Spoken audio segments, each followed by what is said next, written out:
श्री गुरु सत्ताई नमः। सभी को प्रणाम।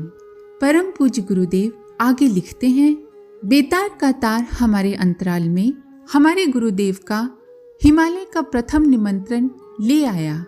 चल पड़ने का बुलावा आ गया। हमारी उत्सुकता तो रहती थी, पर हमें कोई जल्दी नहीं थी। संचित कुसंस्कारों की वजह से मन में अनजाना डर था। वो ये था कि घर में सुरक्षित रहा जाए और सुविधापूर्वक जिया जाए। ठंड, आहार, सुनसान, हिंस्र जंतुओं का सामना पड़ने जैसे कई भय मन में उपजे थे। मन में कौरव पांडवों की लड़ाई जैसा महाभारत चला, पर यह सब 24 घंटे से अधिक नहीं टिका। परीक्षा कठिन थी, पर आत्मबल और गुरु के प्रति समर्पण जीत गया। दूसरे ही दिन हम यात्रा के लिए चल दिए। परिवार को प्रयोजन की सूचना दे दी। विपरीत सलाह देने वाले भी चुप रहे। वे जानते थे कि इसके निश्चय बदलते नहीं हैं। कड़ी परीक्षा देना और बढ़िया वाला पुरस्कार पाना, यही सिलसिला हमारे जीवन में चलता रहा है। पुरस्कार के साथ अगला बड़ा कदम बढ़ाने का प्रोत्साहन भी। हिमालय दूर से पहले देखा तो था, पर वहां रहने पर किन परिस्थितियों का सामना करना पड़ता है, इसकी पूर्व जानकारी कुछ भी नहीं थी। ये अनुभव प्रथम बार ही हुआ। संदेश आने पर चलने की तैयारी की। उन दिनों मात्र देवप्रयाग से उत्तरकाशी तक सड़क और मोटर की व्यवस्था थी। इसके बाद पूरा रास्ता पैदल का था। ऋषिकेश से देवप्रयाग भी पैदल ही यात्रा करनी होती थी। सामान कितना लेकर चलना चाहिए जो कंधे और पीठ पर लादा जा सके, इसका अनुभव नहीं था, सो कुछ ज्यादा ही ले लिया। लाद कर चलना पड़ा तो प्रतीत हुआ कि ये भारी है, उतना हमारे जैसा पैदल यात्री लेकर नहीं चल सकेगा। सो सामर्थ्य से बाहर की वस्तुएं रास्ते में अन्य यात्रियों को बांटते हुए केवल उतना ही रखा जो अपने लिए उपयोगी था। इस यात्रा से हमारे गुरुदेव एक ही परीक्षा लेना चाहते थे कि विपरीत परिस्थितियों से जूझने लायक हमारी मनहस्त थी पक्की या नहीं। सो यात्रा अपेक्षाकृत कठिन ही होती चली गई। दूसरा कोई होता तो घबरा गया होता, वापस लौट पड़ता या हैरानी में बीमार पड़ गया होता। पर हमारे गुरुदेव यह जीवन सूत्र व्यवहार में सिखाना चाहते थे कि मनःस्थिति मजबूत हो तो परिस्थितियों का सामना किया जा सकता है, उन्हें अनुकूल बनाया या सहा जा सकता है। महत्वपूर्ण सफलताओं के लिए आदमी को इतना मजबूत होना ही चाहिए। ऐसा बताया जाता है कि जब धरती का स्वर्ग या हृदय कहा जाने वाला भाग देवताओं का निवास स्थान था, तब ऋषि गोमुख से नीचे और ऋषिकेश से ऊपर रहते थे। पर हिम युग के बाद परिस्थितियां एकदम बदल गईं। देवताओं ने कारण शरीर धारण कर लिए और अंतरिक्ष में विचरण करने लगे। पुरातन काल के ऋषि गोमुख से ऊपर चले गए। नीचे वाला भाग हिमालय और सैलानियों के लिए रह गया। वहां कहीं कहीं साधु बाबा जी की कुटिया तो मिलती है, पर जिन्हें ऋषि कहा जा सके ऐसों का मिलना कठिन है। हमने भी सुन रखा था कि हिमालय की यात्रा में मार्ग में आने वाली गुफाओं में सिद्ध योगी रहते हैं। वैसा कुछ नहीं मिला। पाया कि निर्वाह एवं आजीविका की दृष्टि से वह कठिनाइयों से भरा क्षेत्र है, इसलिए वहां मनमौजी लोग आते जाते तो हैं, पर ठहरते नहीं। जो साधु संत मिले उनसे भेंट वार्ता होने पर विदित हुआ कि वे भी कौतूहलवश या किसी से कुछ मिल जाने की आशा में ही आते थे। न उनका तत्वज्ञान बढ़ा चढ़ा था और न ही तपस्वियों जैसी उनकी दिनचर्या थी। थोड़ी देर पास बैठने पर वे अपनी आवश्यकता व्यक्त करते थे। ऐसे लोग दूसरों को क्या देंगे, ये सोचकर सिद्ध पुरुषों की तलाश में अन्यों द्वारा जब तक की गई यात्राएं मजे की यात्रा भर रहीं, यही मानकर अपने कदम आगे बढ़ाता गया। यात्रियों को आध्यात्मिक संतोष समाधान तनिक भी नहीं होता होगा, ये सोच के मन दुखी रहा। ऐसे साधुओं से अच्छे तो हमें चट्टियों पर दुकान लगाए हुए पहाड़ी दुकानदार लगे। वे भोले और भले थे। आटा, दाल, चावल आदि खरीदने पर वे पकाने के बर्तन बिना किराए लिए, बिना गिने ऐसे ही दे देते थे।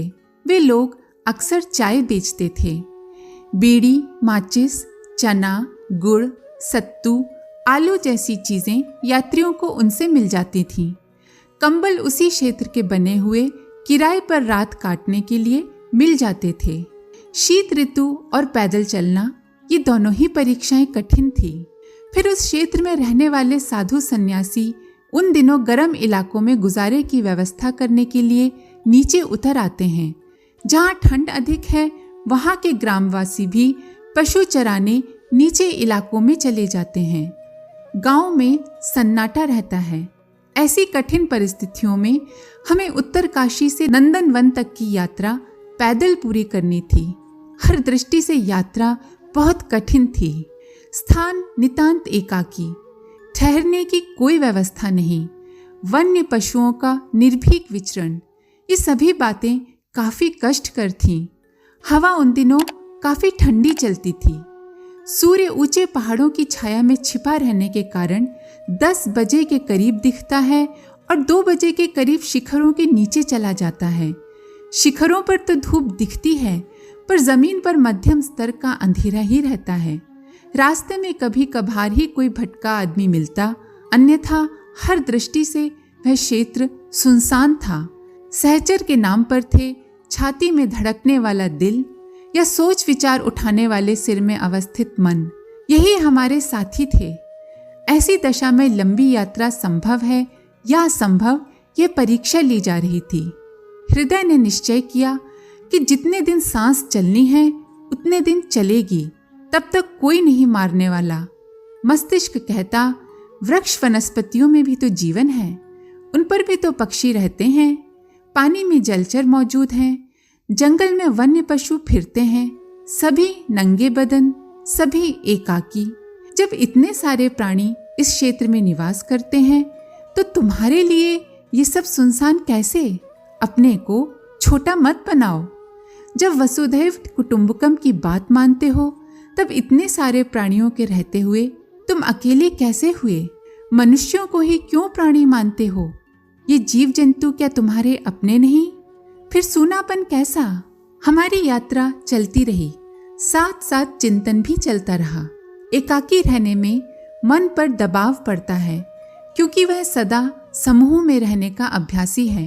एकाकीपन से उसे डर लगता है। अंधेरा भी डर का एक बड़ा कारण है। मनुष्य दिन भर प्रकाश में रहता है, रात्रि को बत्तियों का प्रकाश जला लेता है। जब नींद आती है तब बिल्कुल अंधेरा होता है। उसमें भी डर उतना कारण नहीं जितना कि सुनसान अंधेरे में होता है। एकाकीपन में विशेषतया मनुष्य के मस्तिष्क को डर लगता है। योगी को इस डर से निवृत्ति पानी ही चाहिए। अभय को अध्यात्म का अति महत्वपूर्ण गुण माना गया है। जब तक वो नहीं मिलता, मन की कच्चाई बनी ही रहती है। दूसरा संकट हिमालय क्षेत्र के एकाकीपन में ये है कि उस क्षेत्र में वन्य जीवों, विशेषतया हिंस्र पशुओं का डर लगता है। कोलाहल रहित क्षेत्र में ही वे विचरण करते हैं। वे प्रायः रात को ही निकलते हैं और उनकी आंखें बड़ी ही चमकती हैं। रात्रि में एकाकी अंधेरे में हिंस्र पशुओं का मुकाबला होना एक संकट है। संकट क्या, सीधी मौत से ही मुठभेड़ है। कोलाहल और भीड़ न होने से हिंस्र पशु दिन में भी पानी पीने या शिकार तलाशने निकल पड़ते हैं। इन सभी परिस्थितियों का सामना हमें अपनी यात्रा में बराबर करना पड़ा। यात्रा में जहाँ भी रात्रि बितानी पड़ी, वहाँ काले सांप रेंगते और मोटे अजगर फुफकारते बराबर मिलते रहे। छोटी जाति का सिंह उस क्षेत्र में अधिक होता है। उसमें फुर्ती बब्बर शेर की तुलना में अधिक होती है। आकार के हिसाब से ताकत उसमें कम होती है, इसलिए छोटे जानवरों पर हाथ डालता है। शाकाहारियों में आक्रमणकारी पहाड़ी रीछ होता है। शिवालिक की पहाड़ियों एवं हिमालय के निचले इलाके के इर्द गिर्द जंगली हाथी भी रहते हैं। उन सभी की प्रकृति ये होती है कि आंखों से आंखें न मिलें, उन्हें छेड़े जाने का भय न हो तो अपने रास्ते ही चले जाते हैं। अन्यथा तनिक भी भय या क्रोध का भाव मन में आने पर वे आक्रमण कर बैठते हैं। अजगर, सर्प, बड़ी छिपकली गोह, रीछ, तेंदुए, चीते, हाथी, इनसे आए दिन यात्रियों को कई कई बार पाला पड़ता है। समूहों को देखकर वे रास्ता बचाकर निकल जाते हैं, पर जब कोई मनुष्य या पशु अकेला सामने आता है तो वे सीधे चलते चले आते हैं।